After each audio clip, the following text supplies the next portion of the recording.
Spencer Gallo to Homicide Bureau, Department of Police, City of Hartford, Connecticut.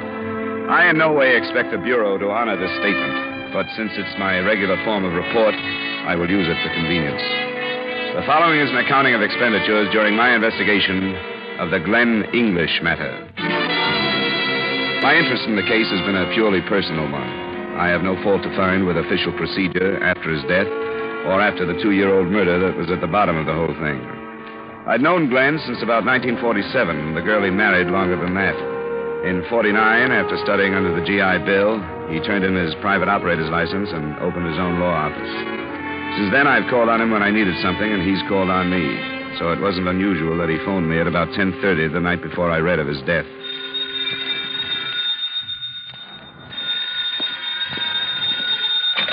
Johnny Dollar. Hi, Tin Star. Who's this? That champion of perjured testimony? Got any to sell? Nothing that you could afford. How are things, Glen? Okay.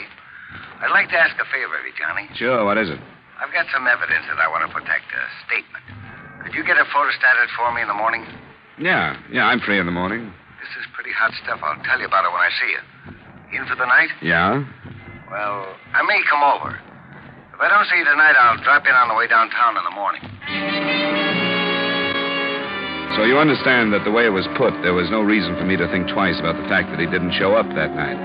But the next morning, when I read about his death in the paper, naturally our conversation came back to me. I phoned his widow and went to see her a little afternoon. Oh, I don't know. I just don't know what to think. I'm sorry, Donna. I haven't helped matters any. Maybe I shouldn't have thrown this at you. I thought of going to the police first. But I figured it would be better if I had something more definite. There's nothing in his briefcase. Oh, don't think of me, Johnny. Of course you should have come. But he didn't say anything about the case he was on. What did he say when he left last night? I wasn't here. He called me from his office about 5:30 to say he'd be late again. Asked me why I didn't go to a movie or something. So I did. So I didn't see him. Oh, John. Johnny, I don't know what I'm going to do. I know, honey, I know. And that part of it's up to you. Nobody can really help you with that. It did happen, didn't it, Johnny? I'm not going to open my eyes and see him next to me. And everything all right again. Oh, I used to dream that way sometimes. Donna, please. But not this time. Now I wish I could never wake up. Is somebody going to be staying with you? I'm going to his mother's house. I can't stay here. You shouldn't try. I'll talk to his secretary and then go to the police. I'm not helping any, am I? Oh, it's all right. Are his things still downtown? His things? His clothes and so on. Yes. They wanted me to bring them, but I couldn't. They'll send them in a day or two. I'll try to help, Johnny. I'll try to think. But right now, I don't remember his saying anything.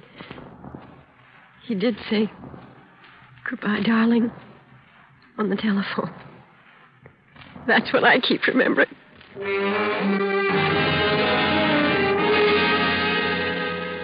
I hadn't been with him very long, Mr. Dollar. Not long enough to know as much about his business as much as some secretaries know about their employers. You know what I mean. Yeah. When I left the office at 5 last night, he said he had some work to do and would lock up.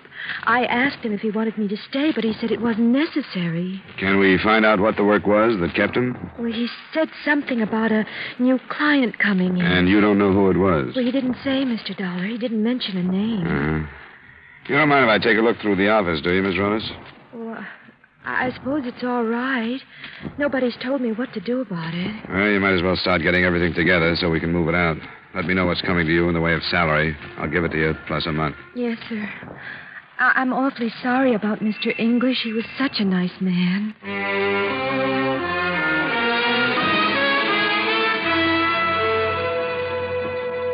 I didn't really expect to find anything of value in his files, and I was right. Most of his cases were unimportant civil suits. The only thing that even hinted at possible planned murder was our phone conversation. I realized how vague it was, but I decided to come to the police anyway. I was received by your Lieutenant Frank Dolger, who sent for the reports on the case and led me to his office. Yeah, sit down. Thanks.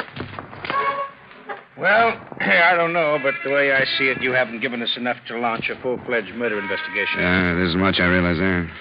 He was a friend of yours? Yeah, but I'm not the kind to stir things up just because of that. He said he had some hot evidence that he was going to bring over, and he was killed between his apartment and mine. What kind of evidence? Only that it was a statement he wanted to protect. He used that word, Lieutenant, protect. I suppose you could say he might have meant against fire or something like that. Well, the point is, Dollar, that his being killed could make things seem to be more important than they really are. Yeah. It's easy to read meanings into things, situations like this. You've probably run into it yourself. Yeah, I have. Didn't you say he thought he'd drop by in the morning? That's right. Well, then he wasn't necessarily on his way to your place. Maybe he went out for cigarettes or something. Well, I thought of that, but it doesn't hold. There's a drugstore a block away from his apartment. It's in the opposite direction. I can't think of a reason for his being at the intersection where he was found, other than that he was coming to see me. Well, I don't know. Now, I don't want you to misunderstand me. I'm not trying to slough off anything that deserves... come in. Here's the report on that traffic death. Oh, thanks, Wilson. Anything else? No, that's all, thanks. Well, we'll see what we have here. English, Glen. No, cause of death, multiple fracture of the skull. Internal injuries resulting in cerebral anoxia, possibly tendon. What does it say about his effects? Personal effects upon person. Overcoat, hat, brown two-piece suit. We can skip the clothing. Well, let's see, then. Signet ring, left ring finger, checkbook on Plymouth Bank. Cigarettes, lighter, here. Wallet containing $38. Driver's license, personal business cards, membership cards to, Yeah, there's nothing there. Well, I'm afraid nothing that looks like this evidence you speak of, this statement. There we are again, Lieutenant. It could mean one of two things. That he didn't have it with him and his death was accidental. Or it could mean that it was taken from his body after he was killed. But everything so far is based on supposition. I know it is, Lieutenant. I know that you can't assign a squad of men every time some crank comes in with an idea. If you can bring us anything definite, Dollar. Yeah. Well, believe me, I do understand, Lieutenant. You suppose I could talk to the autopsy surgeon as long as I'm here? Sure. Certainly you can. It's, Dr. Ramsey. And you'll find him a very cooperative man.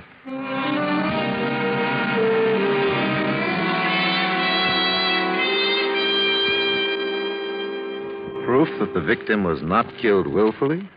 It appears he was struck and thrown against a parked car, his head striking the bumper. But the automobile, as lethal as it is, would hardly be a foolproof weapon to be used in willful murder, would it? No, I guess not. Is there any way to figure how fast a car would have been traveling to cause that damage? No, not a way in the world. Although the internal injuries would seem to indicate quite some speed. Thanks very much, Dr. Ramsey. I won't take any more of your time.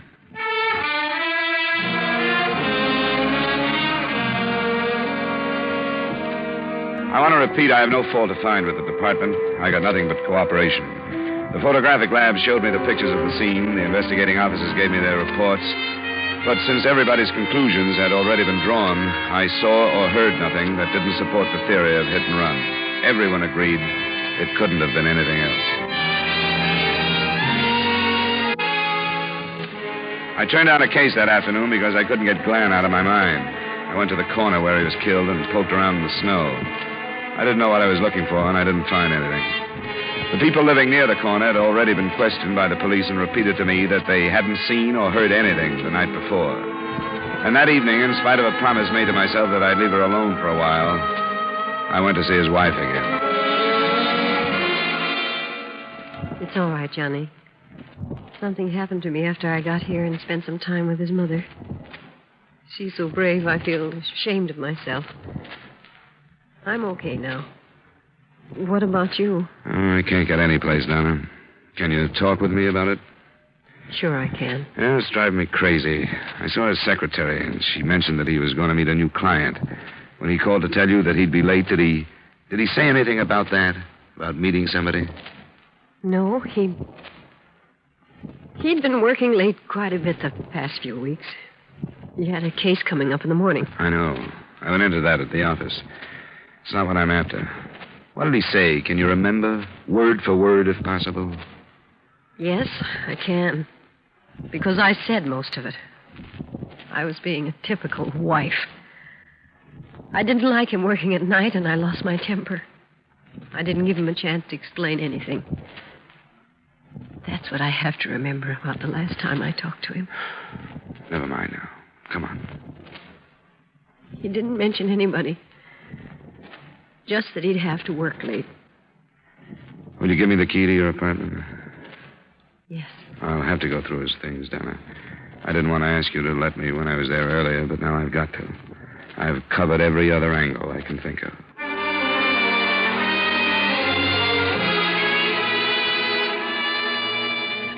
I don't know why I felt almost ashamed about going through Glen's things, except that a close friend shares with you everything he wants you to know about him.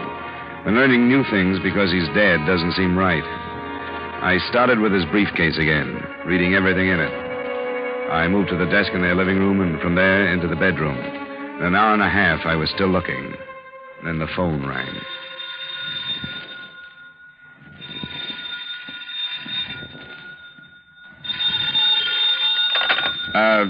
Hello? Yes, Mrs. English there. No, she isn't. Who's this? My name is Dalla. I'm a friend of hers. I take a message?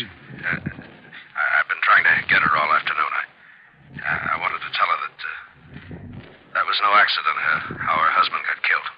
What's that? He was murdered on account of something I told him. Who is this? I'm not saying. Not now, anyway.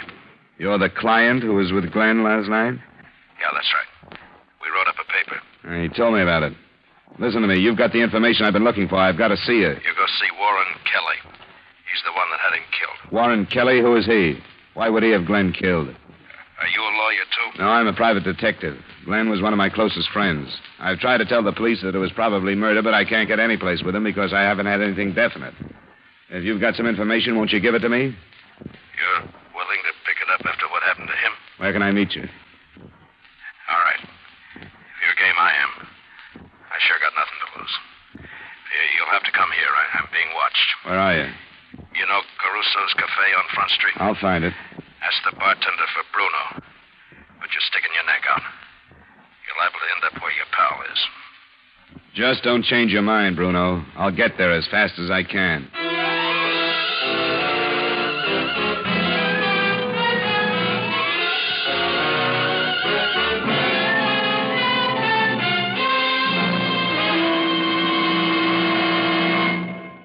We'll return to yours truly, Johnny Dollar, in just a moment.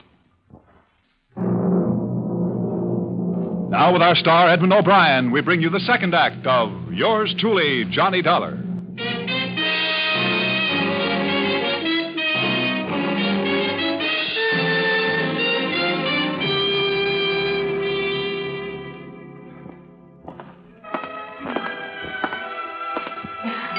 Good evening, sir. What do you have? I came to see Bruno. Said you could tell me how to find him. What's your name? Dollar?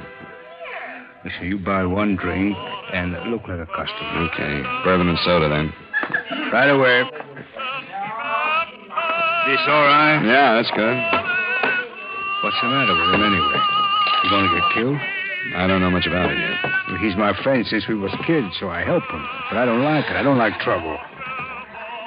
There. You drink that, then you go back where you see the restroom signs. Yeah. And you see one more door. And through that, you find the stairs. He's up there in the storeroom. The office is at the end. Okay, thanks. What do I owe you? 60. Okay, keep it, and thanks again.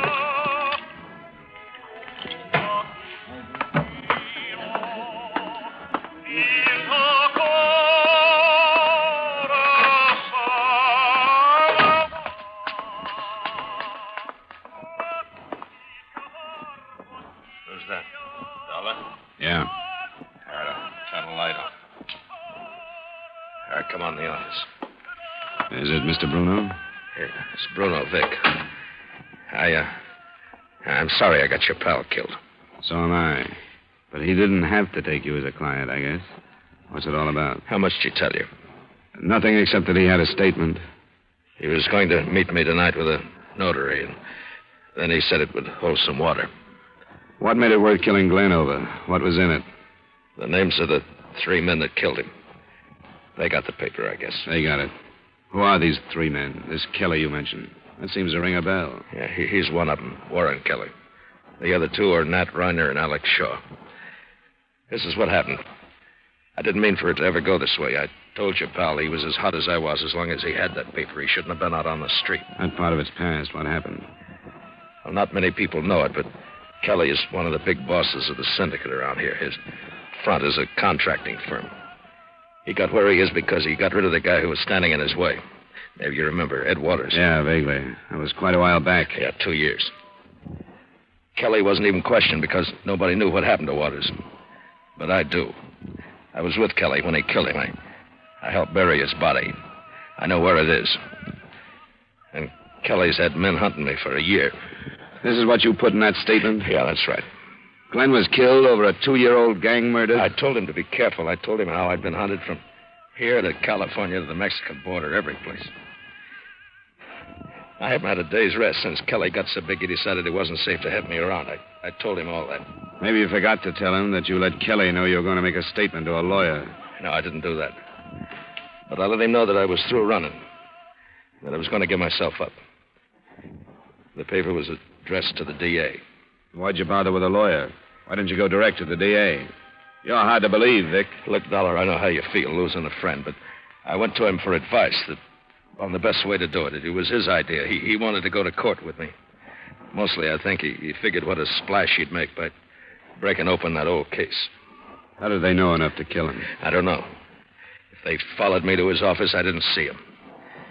And I had a lot of practice being followed. But I can get him for you. No, you don't. We'll do it the simple way. You come on down to police headquarters with me. No, you don't want to walk out of this cafe with me? Now, let me douse the light and you come over to the window with me. Come on. Take a look.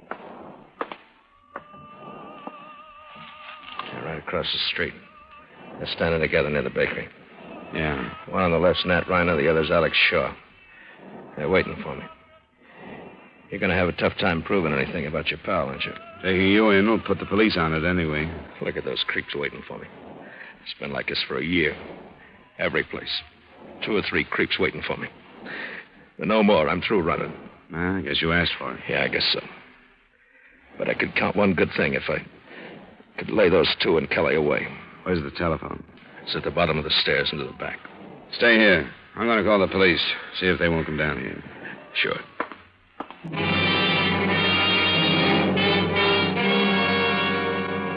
I realized that I still faced the same situation. I was phoning in about a material witness and 2 suspects in the death that the police had filed as accidental. Lieutenant Tolger was off duty, and the desk sergeant wouldn't give me his home number. I gave up in something less than 5 minutes, but during that time, Bruno Vic had come down the stairs and passed without my seeing him. The first inkling I had of what he was doing was a shout from the bartender. Bruno, where you go? Vic, come back. Where you going? He's got a gun. Vic, don't be a fool! Ryder, Shaw, you're waiting for me. What happened? What's going on? Vic. Is that Bruno? Bruno, is he dead? Yeah, he's dead. Who's that one in the street?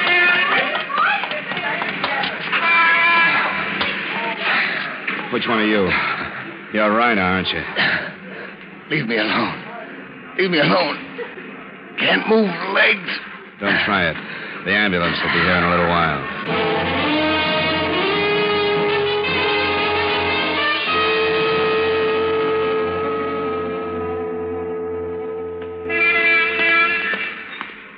Well, Dollar, they tell me you finally made a murder case of it. I finally have something like evidence that's what it was from the beginning. This one is Bruno Vic. He's the one who made the statement Glen English was killed for. The other one over here is still alive. He's Nat Reiner. Well, how you feeling? Leave me alone. Tell the lieutenant about that hit and run last night, Reiner. Get away from me. Well, any more? No, Reiner was here by himself waiting for Vic to come out. He fired first before Vic saw him, and Vic just managed to get a shot off before he died. That's a lie. If you want to take the rap alone, Reiner, I'll lie all the way up to the Supreme Court to help you do it. Well, we'll have a little talk later on. Tell me how this happened, Dollar. Well, Vic was holed up on the second floor of the cafe. I was in the phone booth downstairs when he started out. From what he said to me, I think he came out knowing he was going to be killed. I don't quite understand. I'm not sure of this, but it seems to me that he realized how hard it would be to prove anything in Glen's death, so he sort of offered his own as something to nail them with. Lieutenant Dozier. Sergeant Wilson. Over here, sir. Oh, yeah. They seem to have something. This one, sir, Bruno Vic. He was carrying a letter addressed to the district attorney. As testimony in a court of formal law, I don't think Vic's unwitnessed letter would have been worth anything. But under the circumstances of the case, it was pretty strong police evidence. It obviously was as close as possible a duplicate of the statement given Glen English, in content at least. But it opened... In a way, you could call this a dying statement, because I'm not going to run anymore, and they're waiting for me. He went on to describe the 2-year-old killing of Ed Waters and concluded with his theory as to how Glen English was killed. It was detailed enough to keep Lieutenant Dozier on the case until 3 a.m., when Nat Reiner regained consciousness after a spinal operation. Well, Reiner, you know that you would have died if it hadn't been for the work of the police surgeon? That's one thing they forgot to tell me. Did they tell you what you said under the anesthetic? I didn't say anything. Truth serum or a lie detector is going to bring out the same things. Like what? Like where Alex Shore is staying, 718 Harstock. I didn't say that. You don't remember what you said about Warren Kelly? I didn't say anything. You talked about last night, about catching up with that lawyer, Glen English. No. You named the street corner. No. I know you're bluffing. How did you know it was Highgrove and Clayton? That's what you said. I read it in the paper. Why should you read about that? It was on the front page. Why, semi-conscious, should you remember the intersection? I don't know. I don't believe you. Believe what? That I said we were there. You and Alex Shore. We weren't there. Where were you? We've got more than you think, Reiner. You've got nothing on me. We've even got the truth about Ed Waters. We know where his body is buried. You want to get mixed up in that one, too? What do you want? Well, first you understand that these aren't police methods. Nothing you're saying can be taken in evidence against you. But you killed a friend of mine. And if I can make the lieutenant go out of the room, we'll get this settled in a hurry. What do you want? First, I want to hear about that hit and run last night. I didn't have any part in it. You were there. All right. I was there. I'm the one who followed Vic to that lawyer's office. His name was English. I followed him home, and we waited for him. When he came out, we followed him in the car, and at the corner, we pulled in front of him when he stepped off the curb, and then Shaw got out. Kelly wasn't there? No, he wasn't there. But he ordered it then? Yeah. He said we had to do it. What did he say you had to do? We made it look like a hit and run. He had Vic's paper in his pocket. Shaw took that, and then we made it look like a hit and run. Shaw slugged him first, and then we used the car. Enough, Lieutenant? Yeah, I think so. He'd better get some rest.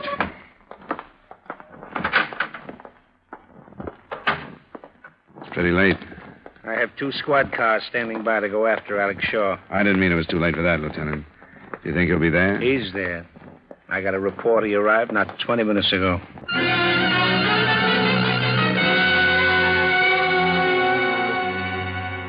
.718 Harstock, as the department knows, is a building that should be burned out of Hartford.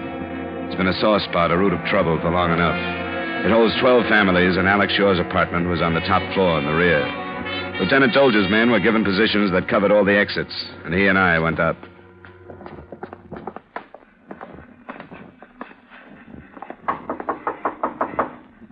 Yeah?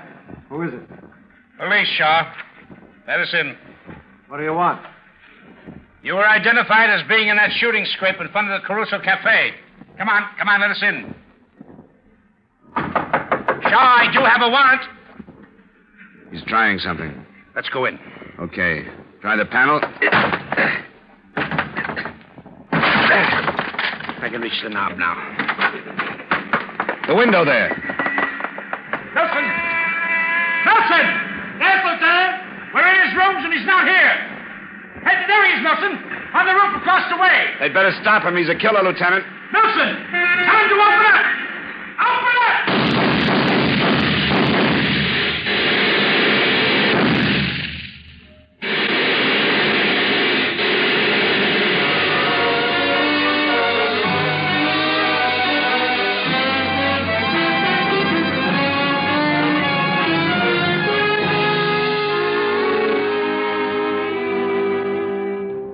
won't bother with any final entry or any expense account total, since this statement will only be read by the police.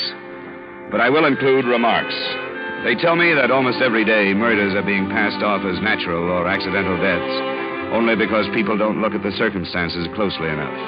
I'm proving nothing. If I'd been a better friend, I'd have walked halfway and met Glen English before he was killed. Yours truly, Johnny Dollar.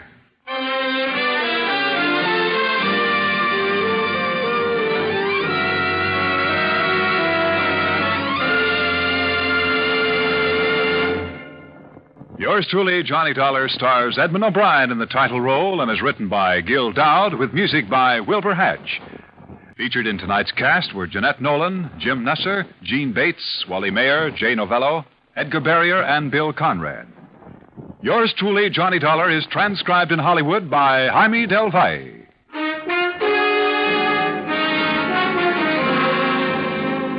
This is Dan Cubberly inviting you to join us next week at this time when Edmund O'Brien returns as... Yours truly, Johnny Dollar.